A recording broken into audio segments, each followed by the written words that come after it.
what we were talking to Remy about Can I have yesterday. some backstage footage to take? Of course, Yes. whatever you want to do. Oh, Yeah, absolutely. Exactly. Topical. Try to get my good angles though, Thanasis. Yeah. Try to get my good angles. Yeah. You're the director. Yeah. Come on. Okay, cool. Yeah. Just make sure she doesn't have any incident on the TV. Nice. Okay, we are on the Festival Daily Buzz from Treasure Mountain Inn at the top of Main Street in Park City, talking about Sundance and Slam Dance films. Here with me is Angela Tabora and Erin Lim from Bitch Talk. My name is John Wildman. I'm the editor-in-chief of FilmsGoneWild.com. And on this segment, we have a short that's screening at Sundance, AirHostess 737. We have the director, Thanasis Neofotistos. Thanasis Neofotistos, yeah. No worries, Okay. you're not the first. All right, Thanasis.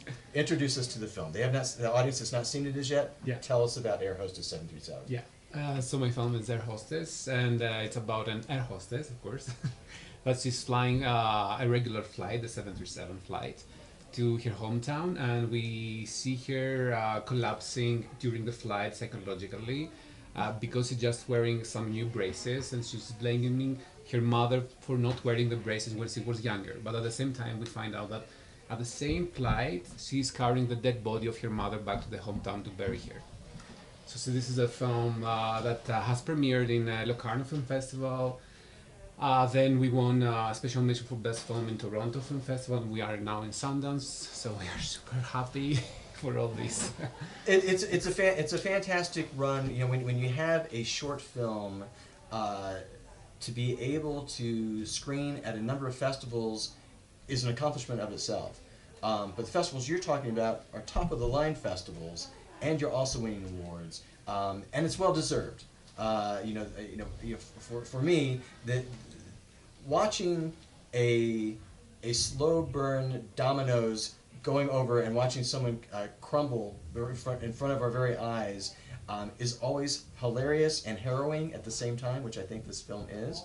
I would love for you to start off and talk about working with a single character and having that as a focus, and yet keeping it dynamic. Mm-hmm, mm-hmm. Well, what the review says, and people, the audience, I mean, this is quite my taste. So I am a very hero-centered director. I really love focusing on the struggles and what my main character has as a goal. And let's say I'm giving them something like as a time bomb in these few moments of the film to solve this during this time bomb, to solve a specific dilemma. Let's say, for example, it's like a reconciliation with your mother or not, between an air flight that is going to collapse, and maybe the possibility of crashing the airplane, and this is her last chance of meeting and to reconcile with her mother, with her dead mother, but still there's this symbolic environment that the mother is alive. So this is her main goal of this character. I'm just digging into the braces as an actress. What direction did you have to give your lead actress in terms of working with the braces? And did the actress have to already have a background in having braces? So it's very accurate, and it made me think about when I had braces as a kid. Okay, good. Neither my actors have experience with braces. Oh, excuse me. Yeah. The main reason is that I saw this film in a dream, specifically, all the film. I had an issue with my mother, which as an LGBTQ person, a gay person, a very conservative society, and I'm from Greece, and family. I had issues to speak to my mother about my things, or speak to her about that I felt that she never loved me when I was younger, etc. So I saw this film in a dream that I had to speak with a dead mother that I was carrying in an air cargo. I was an air hostess. And I didn't care about my dead mother in air cargo, but then the airplane was crashing, and then I was like, oh no, I want to see my mother for my last time. So I woke up crying. As I wrote this period I was writing my dreams. I wrote this dream now, and we made it as a script afterward. And something was missing. because we wanted to, without saying like backstory or like flashback or etc., how this mother never cared about her. So we thought that the braces, to answer your question, the braces is something as an image that we all have, that if you see a young boy or a girl, a young child with, let's say the opposite, with bad teeth, you immediately feel that this is a child that nobody is taking care of him. So the opposite is like if you have braces, then someone is taking care of your teeth, you know, and it's usually this is something that happens in your childhood. So that's why the braces and her struggle and her beginning has to, oh, my mother never put me in braces when I was a child. And we did these prosthetics that, see, it was difficult for her to speak with these prosthetics.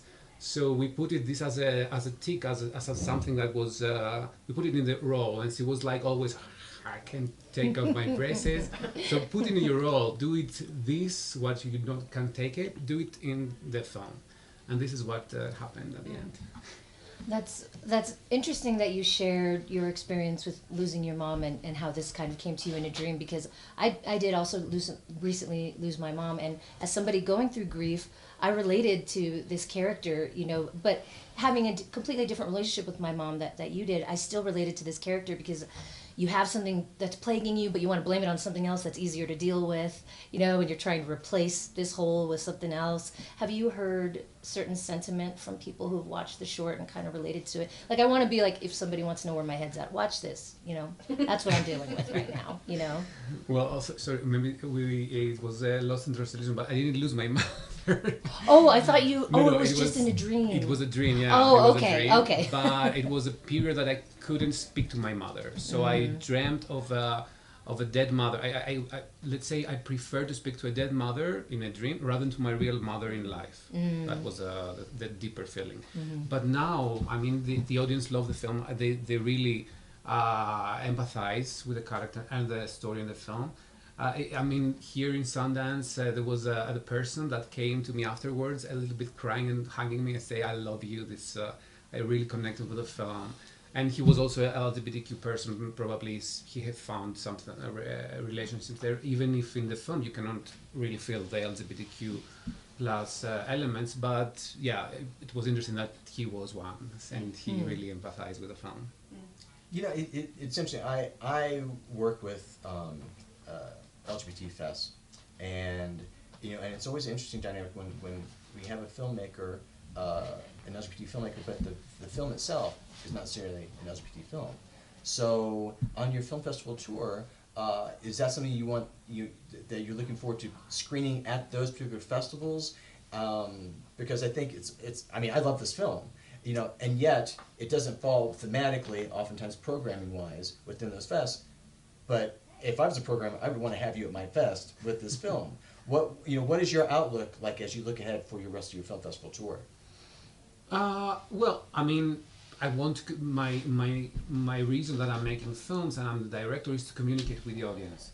So it would be a pleasure to communicate also with the LGBTQ interstate audience. But if it does that not happens, it's okay at the same time. For me, it's funny when I see this character, and especially Vanina, the protagonist. For me, it's like in my mind a queer, let's say, icon. I don't know why. Yeah. Even if we don't speak about his sexuality or whatever, she's like an icon for me. Like I don't know. She's funny at the same time, very extra expressive. So yeah, I will be happy. The next short film festival, the next festival, which is like the biggest short film festival in the world, is Clermont-Ferrand, that I'm in the international competition. But I don't know if an LGBTQ comes up, I would love that. Now that you mentioned that, I could easily see some AirHostess drag going on. The brace, over extra large braces. And then just the little red. Yeah, I wish that will come true. Again, the film is AirHostess 737. It's a short screening at Sundance. It's just wonderful. I just love this film. And now, let me see if I can get this right again. We've had with us the director, Thanasis Neofotistos. Neofotistos. Oh, no! I had 2 tries at it. All right, thank you for joining us. Thank you very much. Thank you so much. Oh, you're an air hostess flight attendant slash. Yes. Okay. What? No, again, lost in translation. What do you mean? Oh, because here we say flight attendant. Yes. So how long did you do that for? No, again, lost in this is Oh. all, everything was in my dream. All Oh, All of it. Why do you well, ascribe? you fooled us. The dead Yeah, you mother fooled us. and You fooled us. Very of it. Do you good. want to be an air hostess? Do I look as an air hostess? I'm not Yes. that tall. Oh, I would that love would be to a be fun an air flight. hostess. I would be on the right flight if I Yeah. saw you at the I wouldn't helm. have any fear of flying. Yeah. Right. I'd be like, yes.